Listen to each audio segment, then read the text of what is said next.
have kind of Wednesday episodes, but because first and second years meet on Tuesdays and Thursdays, your classes tend not to overlap, so we also have a Tuesday episode series, which today is the first one of. There's two more throughout the rest of the semester.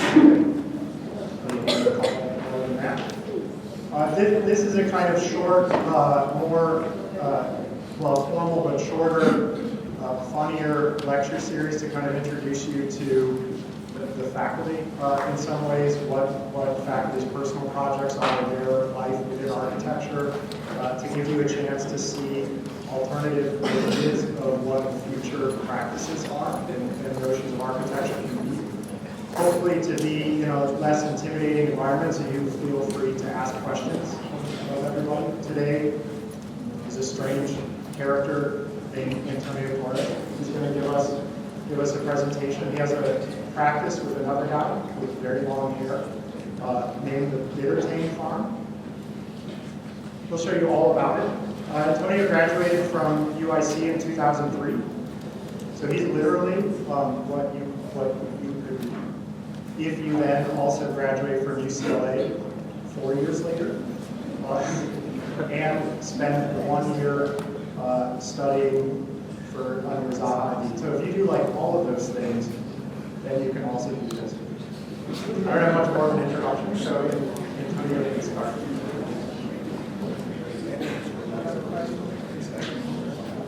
Yeah. It is. Okay. Very, very possible. All right. So thank you for coming. We're coming to another episode of What is Architecture? This is what I was told that I should talk about, even though I think everyone here knows that question is pretty intimidating. To kind of just dive in. But I'm going to tell you what architecture is, if that's what you really want to know. I think at this point, a lot of you already know that there is no absolute answer to the question, and even if you think you know what architecture is, somebody else is going to come and tell you that is not true. So bear that in mind, and I think it is also a very important question to also keep in mind as you move through your education and kind of keeping in mind that as you build your career as an architect. Today I'm not really going to, we don't have time, I'm going to really start my timer now. I already bought myself another minute. But I really want to just keep it to 20 minutes and just kind of give you an overall sense of what we've been up to for the past 8 years now, walking you through projects that we've managed to build and some that have remained as ideas and on paper. And I won't talk too much about the farm, even though that is a deliberate kind of a name for it, for our practice, that we could probably talk about that for another time. My definition and understanding of architecture has also certainly changed many times over the years.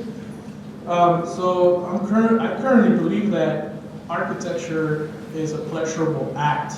It should be a pleasurable act, both for the architect and for the occupants. I think if we're not enjoying what we're doing, then we shouldn't be really doing it, right? Like as a rule, and we really gonna try to stick to that. And I think also we should think about making it pleasurable for people who are gonna inhabit the spaces or our ideas, essentially. And that is also important. So we also like to think about these things as we're designing, and so we come up with sometimes very wacky kind of approaches to, or sometimes we have a very kind of weird notion of what we think people think as pleasure. So that also is that also changes. But I also believe that architecture can elicit visceral reactions in people and can cause them to do new and extraordinary things. So we've managed to kind of capture some of those moments in some of our projects. And so over the last 8 years, we've been testing these ideas in various built constructs we have created around the world.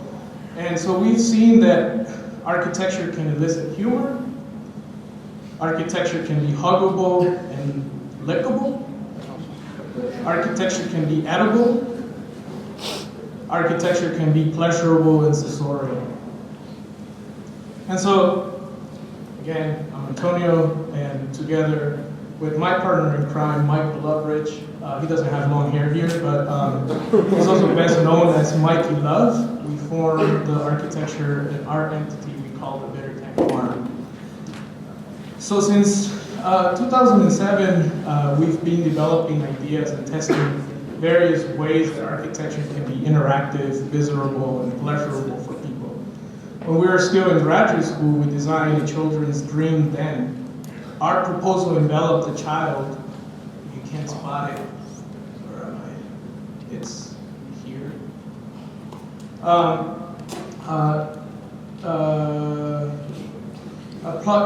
Enveloped the child in a thick, plush world, at times monstrously fleshy and other times thin and taut. One of the spaces we called the celestial realm confined movement to crawling, and the floor was coated with thick cushions and movable, friendly stuffed creatures. We made fleshiness possible through the folding and building up of foam layers in such a way that creases, folds, and wrinkles were increased towards a cloud-like affect. Dimmer lights will probably allow the wrinkles in this case to come through in that drawing, but anyways. Then in 2009, now out of graduate school, and as our first formal project as Bitter Tank, we explored plush toys and created a collection. Around this time, plush toys were not really part of the architectural discourse, and so we were interested in exploring the relevance to architecture and how we would be able to extract the sensorial qualities they offer as objects, and if we were be able to project them into a larger scale. So essentially, our plush toy collection began with this mother and child, in which we not only studied pattern making for complex forms, but also the ability of objects within spaces to transform the mood and qualities of the space, and how one little creature could turn a cute little room into something potentially disturbing. Plush toys also allowed us to design environments specific to each species. Thinking of their environment begged a lot of questions. Some of them were, what would their world look like? What type of environment it's necessary to sustain a new species? How do they cluster together? Are they social or evil? These questions allowed us to step outside of our own environment and allow us to reconsider our preconceived notion of space, adjacency, and atmosphere.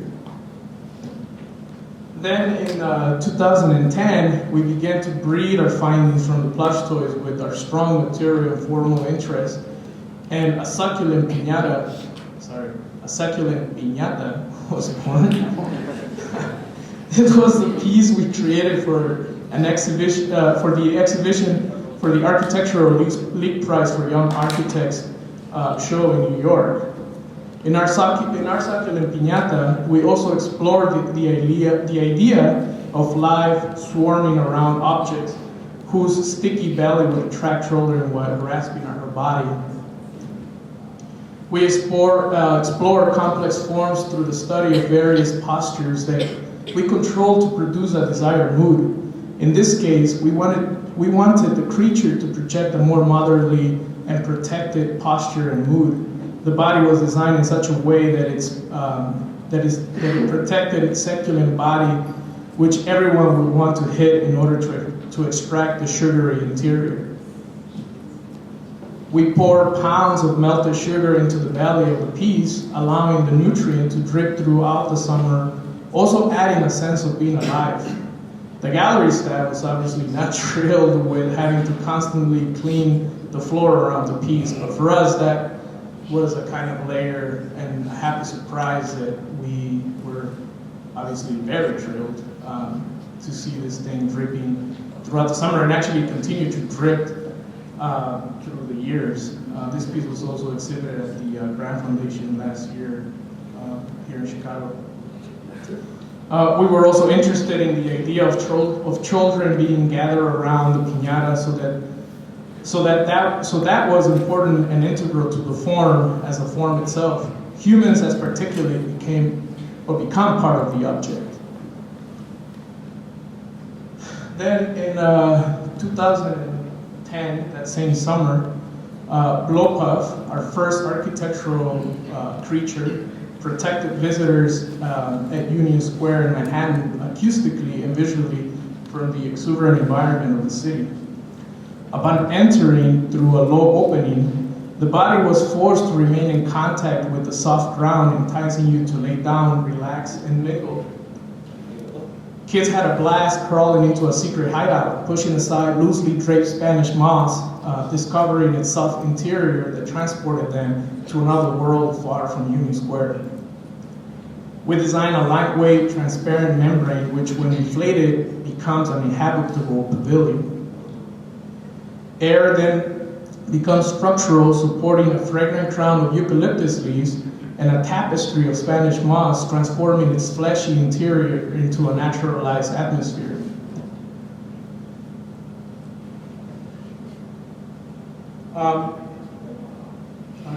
This is a time-lapse video of the kind of construction that happened with this project, and I'm gonna take, there's sound, but we'll just see it here. And this is kind of the way we work. Whenever we've managed to get a commission or win a competition to build a project, we gather a few friends who are available. There's always unemployed friends. Try to find them and be friends with them, because they can get you out of very awkward situations when it comes to lending a hand. And all the projects that I'm going to show you today, and the ones, actually all the projects we've managed to build, we have done the construction. We rely on engineers to help us now with structure, but everything else is kind of done with volunteers, interns, and friends. And so here we only had about 10 hours in Union Square through the night to get this thing together. So obviously, when we were thinking about this, we designed an inflatable. Obviously, the inflatable became really interesting to us because of its ability to be erected really quickly, and then the soft qualities, the qualities that we were able to get from a cold air inflatable, which in this case, that's what it is. It doesn't require a fan to be constantly running. We actually managed to figure out a way to introduce a valve that pressurizes the membrane, which is essentially a type of plastic. And so, this project was very key because it kind of allowed us to scale up from our initial research, and also just opened up a wider conversation around that time for us and for many projects that we saw coming up later, which was a kind of revival of inflatables. And so we were then interested in kind of pursuing this idea of inflatables, which we then began to think about them more as pressurized membranes, which is a kind of theme that we now kind of refer to them as.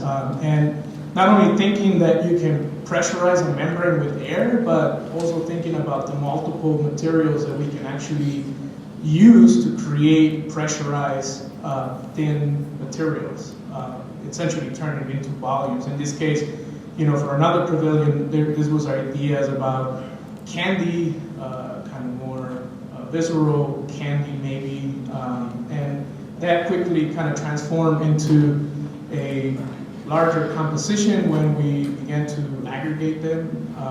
We try not to use that word, but anyways, that's essentially what it happened. And then this was a kind of idea about a potential structure, a pavilion, with this kind of candy-like whimsical canopy that is that we turned in, we submitted to a competition. It's called the City of Dreams Pavilion in Governor's Island in New York. And so the competition was done in 2 phases, and we got contacted that we were shortlisted, and we kind of freaked out because we were just playing around essentially with ideas, and even though we were pretty happy with what we were kind of thinking about, then we had to resolve it, and we had another month to do it, and essentially those candy-like pieces again became more creature-like, and they developed their own anatomy. And so essentially it's a simple donut with 3 protrusions, a head, 2 legs, and a hole. And with those kind of elements in mind, we were able to figure out a way to interconnect them and essentially kind of compose a canopy that worked on pressurized friction. And you know, then for the second round, we came back to the jury with this model, which I think is what then led us, or allowed them to be convinced that this was actually possible. And so working again with our inflatable manufacturer, we quickly turned because we only had about a month to develop the entire thing, from the day we were notified till the day we were we started on site. And so the idea of pressurized membranes became important to us, and in this project we used 2 types of membranes: plastic for the inflatables and nylon mesh for the sausages. These are the sausages. The sausages were stuffed with loose wood chips, allowing us to sculpt step seating and structural walls out of what would normally be a large pile of compost. So that became a kind of creature in its own throughout the summer. The canopy became a highly interactive element in the project, and its use and reading varied drastically from user to user. Adults felt the desire to engage with the head and legs in really weird new ways. Some felt the desire to lick them, while others, well, trust me, you don't want to know what others were thinking. Kids had a completely different experience than adults. Since the project was designed to be played with, the pavilion became alive when filled with people hugging, punching, and petting it. So the exciting thing that I discovered in this project about working, or we discovered in this project, with working with inflatable membranes, is that over time they react to changes in temperature and pressure applied to them. The pressurized forms we created in Burblebup evolved in ways we never anticipated. So the sausages became alive in the moist New York summer, sprouting mushrooms and all kinds of weird organisms. The inflatable that made up the canopy,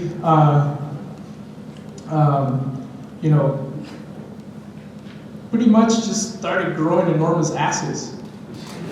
So by the time this thing was up for about 3 months, by the second month, the ass was so enormous that it just pushed everything. Like one day one would be so big, and then it'll push its neighbors to different size and whatnot. So the canopy was constantly shifting due to the tension and friction between the Brazilian butts. So that was kind of interesting, but also a lot of work to constantly keep on, tending to it. This piece was this is a piece by the Elle magazine in New York, which was also funny, and from the beginning, I guess it hinted on the bodily interactive qualities of the project. So that was kind of fun. I think that's a pretty good write-up.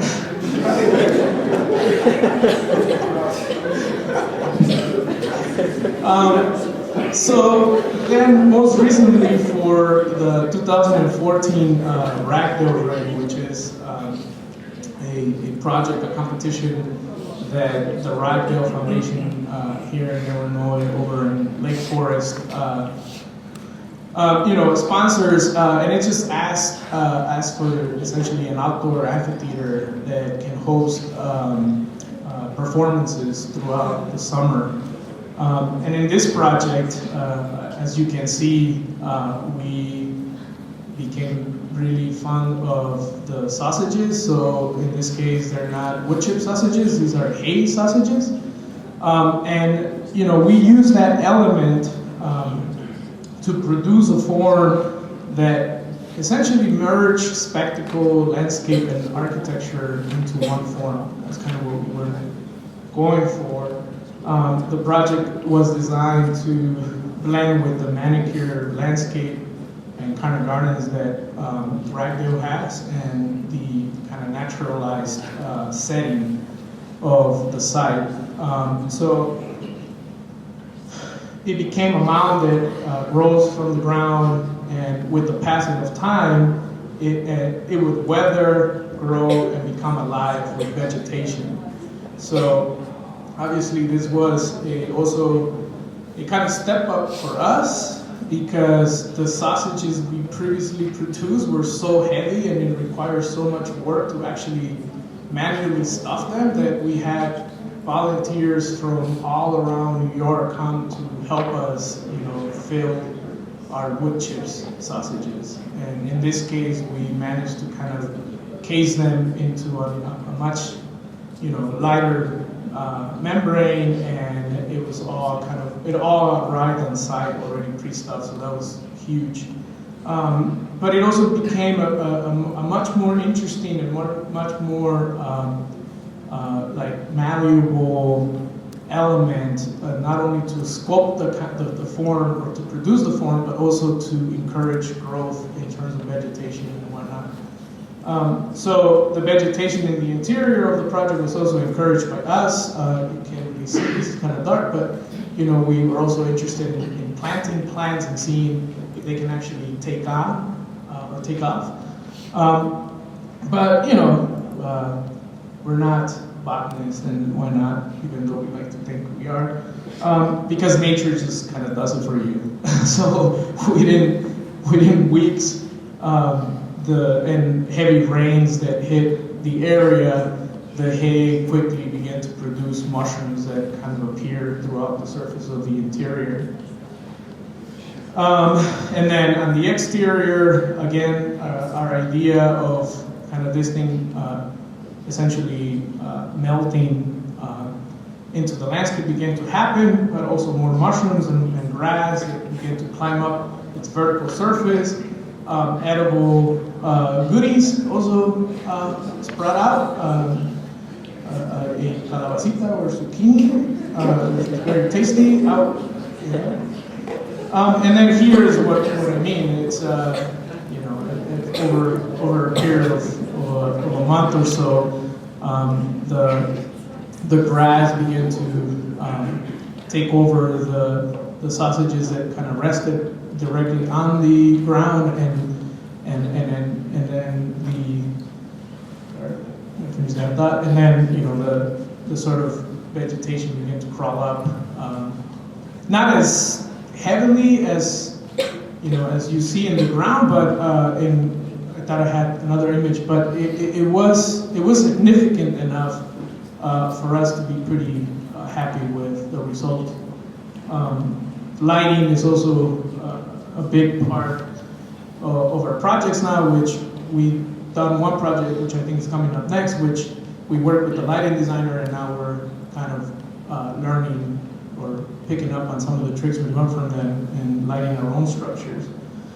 And I'm just going to go quickly now because I'm kind of over time now, but this is another hay project. This is a hay mound that we conceptually did or not conceptually, actually literally in New York, in Manhattan. This is for a pop-up shop that actually lived inside the mound. And it was kind of funny because this this project was kind of around the time of Halloween, so when we were ordering the hay, everyone asked if it was for a haunted house, which it was not. But anyways, the interior, this is what we wanted to set up. It was, we wanted to kind of set the mood for a kind of creepy, a kind of creepy atmosphere that you would find as you enter this store for a fashion designer. So the way that we started this project was thinking about a scent. So wax was a kind of thing that we had in mind, and this was picked up from an interview that we have heard Michael Bastian was the designer kind of talk about waxy floors, etc. So, you know, for us it became interesting, and the question was, well, how do you generate form from a scent? You know, how do you generate a project from an actual scent? So we just began exploring wax and the possibilities that we can have, or it has, and essentially we created this, I think it's like almost 300 square feet of surface on each of the walls, completely covered in melted beeswax, that began to set the entire mood and the drama for the store. And it was really interesting because in working with Michael Bastian, he wanted to pretty much give priority to the mood of his collection, and he wanted shoppers to not be confronted with merchandise as they walk in. So 75% of the entire store was completely dedicated for mood, and then 25%, which was the back end of the project, was for merchandise. So that was a kind of really nice collaboration, because it you know, he prioritized the architecture rather than the kind of pieces that he wanted to include. This is, you know, between the wax wall and the merchandise space, there was this threshold which we you know, made a handmade feather wall made from black rooster feathers. And then, as you can see, the kind of pieces in the collection in the back. Another project that also deals with walls, or trying to figure out new ways to materialize walls. This is the concepts for the edible wall that we created for the storefront for art and architecture in New York. It used a rice paper, essentially the ones that are used for spring roll wrappers, and when they get moist, they get really malleable, pliable, etc. And then we use the natural dye to incorporate coloration, and essentially just created this entire environment, which essentially was trying to create a sense of being inside a living organism. But every piece in the project was designed by us. We essentially ended up designing about 9 different spaces, all with kind of interactive qualities, and this idea that things can be pleasurable for people. Again, in this case, I won't go into much details, but there are fortune cookie holders, a water bed, and then, you know, we also designed a liquid garden, basically not for storefront. This is a separate project. Sorry. We also designed a liquid garden, basically a garden growing on a water bed where the ground is capable of rippling at the lightest touch. Your experience of the garden is completely transformed as you jump on the vegetative membrane, causing ripples of sod and flowers to emanate from your feet. This was another project that we were, where we were trying to see if we can take the membranes to a cold environment, in this case Winnipeg, one of the coldest cities in the world, and you know, this was a hut that that would be part of a festival, and it essentially used again water and pressurized air to build up, or dyed water in this case, to build up this kind of popsicle-like shapes or sausages. Lastly, 2005, we were finalists for the MoMA PS1 Young Architects Program project. It is essentially doing a pavilion for a party, which happens every Saturday from 1 p.m. to 9 p.m. And in this case, again, we were thinking about a kind of centralized or a major interactive piece and water. So we created this kind of this space that was essentially composed of three different spaces: the conical forest, the kind of water sack, the large water sack in the middle, and this kind of dripping garden as you move closer to the dance floor area. And for us, water became a pretty major thing. I'm just gonna fly through some slides, but we were thinking about, in this case, the different sensorial and strange qualities that water can produce, and in this case, scale became a big thing for us too. So the way that an ant engages a water drop is completely different from the way that we see or we understand water drop. And so we wanted to kind of bring that into the real world and began to kind of think about this element as a central piece that will engage the partygoers in various ways, kind of thinking about it as or seeing this thing as a kind of disco ball in a different way, the way that disco ball will organize dances around it. And so the exploration became all about how do we produce this water drop. And so materially, we're very interested in figuring that out. Also, the way that we work is digitally, but quickly physical and explorations in material. So these were some of the studies that we were doing with gelatin, with wax, etc., creating our own foam that would essentially become part of this water sack that would turn into a fountain almost. And so then the conical forest was this space that provided shade, and water would be used in a different way to kind of encourage vegetation growth, again with our hay sausages. And so in this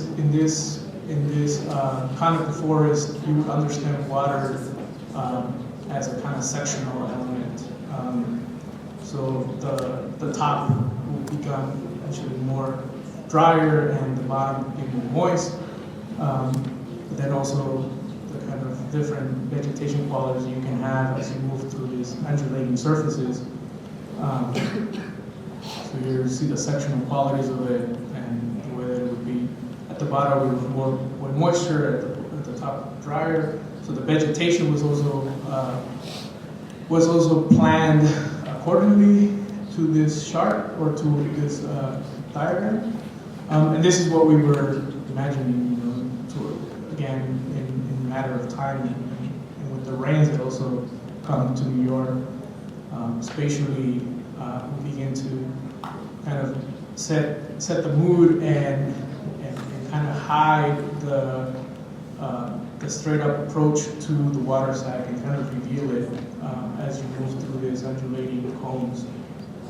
This is a view of the dripping garden. And again, essentially, it would culminate into a giant party. Thank you.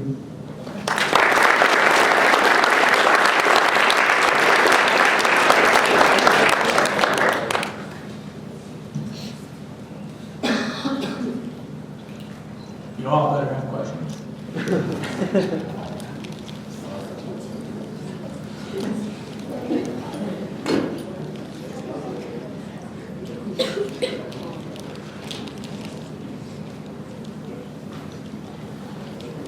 Yes.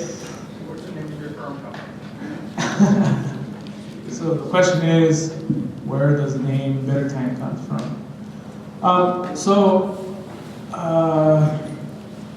I think the real story is that Michael, around 2008, was like fascinated with grapefruits.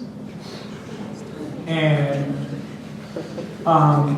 we were, at that time, we were already roommates. We were both working at separate firms, but kind of would come back at night and kind of talk about, you know, the real architectural world, right? And kind of try a way to get out of it. So that's one thing that I remember is him talking about an experience he had with a grapefruit and talking about bitterness in a way that I was just so like struck. And then as we began to kind of formalize our thing, whatever it was, there was like a lot of this was, you know, also around the time of the recession, and so there was a bunch of new offices coming up, and they all wanted to attach themselves to like the digital movement, like parametric stuff and all that. And so we were kind of almost thinking about us as a more laboratory or something like that, which also were a lot of labs. And so we were thinking about more as like, could it be more as a circus or a freak show or why not? So Bitter Tang was kind of came off of that, and also we enjoy I enjoy the fact that it had like visceral qualities, and it's kind of fun to pronounce. Like if you say Bitter Tang 10 times in a row, it's kind of funny, but or maybe not. But anyway, that's. And then the farm again. You know, there's a story for the farm, and now actually the farm. And sometimes through the year becomes like literal and other times like metaphorical, because I do come from a farming family and a farming community, so you know all those things is beginning to kind of fit into this larger conversation that we're having. Yes? Was vegetation a part of the product or a byproduct of your structure? Like, did you know that you were going to get all this, like, grass, mushrooms, and all this? Oh, yes. Yes. So that's something that is very important in our projects, and it's done with specifically the rag rail ring, which we dub Buru Buru. So it's kind of like a volcano. But that one in particular, we wanted to create a piece that at the end of the summer, if it was taken down, I think around October, it could essentially just die, like decompose into the landscape or in the prairie that they have in the back, which I think they did do that. So, you know, we knew it was going to encourage growth of vegetation, which is something that we're also very interested in, and we knew that it was going to create a lot of surprises throughout its life. Yes? The work is just phenomenal. I mean, I really enjoyed it. I'm just curious that it moves across many different aspects of this. Like it's about form, but then it's very material, and then it's environmental, and it's including architecture and landscape. And so I'm kind of trying to position it like somewhere there or across all of those aspects of the discipline. I'm just curious how you and Michael talk about the work in that way. How do you Yeah. or is any one of those aspects, because I don't see a hierarchy Right. between those, it's all kind of equal emphasis. But I'm wondering, is that true in how you work? Yeah, no, I mean, I think we, from the beginning, we were definitely interested in a kind of multidisciplinary approach to the work and projects. And I think our intention maybe hasn't been to keep it sort of hierarchical, because I mean, the conversations that we have is that whenever we're asked in other situations like, what are we? Are we artists? Are we sculptors or whatever? But it's like, no, we're architects, right? Because we are interested in architecture, and this is what we do, and sometimes we shift our focus to be a little bit more interested in the practice rather than the discipline, but then, we find ourselves kind of in weird situations where other type of projects come in and we have to shift our focus. So I think for the moment, we're kind of happy the way that it sort of spans like multiple disciplines, and we're happy with what it can kind of do for people and for us, because it's becoming more and more enjoyable sometimes, because the first couple of built projects, it was, by the end, we were both like, pretty stressed, and our bodies would take like heavy beatings. But all that kind of stuff, tying it back to what I was saying, that architecture for us is at the moment. I mean, as long as you can kind of do that, as long as it can remain to kind of speak to a larger audience, I think we're fine with that. Maybe we're expecting an answer, but yes. How did the idea of like Plush always start? So Plush Toys actually brought out of the first project that I showed, which was the children's playroom, and it was interesting because we were working on that project when we were still in graduate school, so there was a lot of things that were being thrown at us at that time. At UCLA around that time, it was pretty interesting because there was like just so many different approaches and compelling ones, and for us, I think we were a little bit maybe naive about what we've had created, but that particular project, we were working with the guidance of Jason Payne, which just kind of helped us home in on what we were really producing, right? So,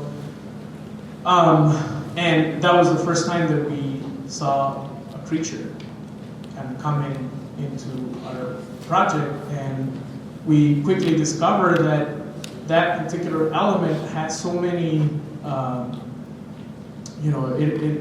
it forced like so many questions and so many design decisions that we kind of knew that we were probably onto something if we were to kind of keep on charging. Plus, they're soft, they're kind of, if you see the ones that we've designed, even though mother and child is kind of scary, but if you see it in another context, it's all done with a kind of approach almost as mammals. Like, we also talk about mammals a lot, and how mammals have a different attitude and character qualities versus amphibians, for example, and how that we need to translate to the way that we design massing and volume and things like that in architecture. So like here, it doesn't feel like they could hug or cuddle with a mammal versus a snake or a frog, right? So those were kind of the things, and then they just kind of took on a life of their own, and then we started researching babies, but I'm not going to talk about that. It's true. Yes. So your project sort of morphed from being more prototypical and temporary to became more prototypical and temporary to more permanence, and using these organic techniques and these more sort of things that you would immediately see as temporary because they're softer and they're not necessarily permanent. they start to evolve towards permanence, and I was wondering if you see that continuing to go in that direction, and whether or not you see that permanence sort of existing with the interiors, because they're mostly exterior sort of forms, but you went towards more interior uses like the store or the permanent structures. Yeah, no, it's a good question, because obviously our goal is to make them more permanent, maybe. Right now, the way that our projects have been built has been through winning competitions. I mean, we have other commissions, but none of these projects that I showed have been commissioned by a client. You know, it's essentially a competition that we win, and they are set up in a way that they're meant to be temporary.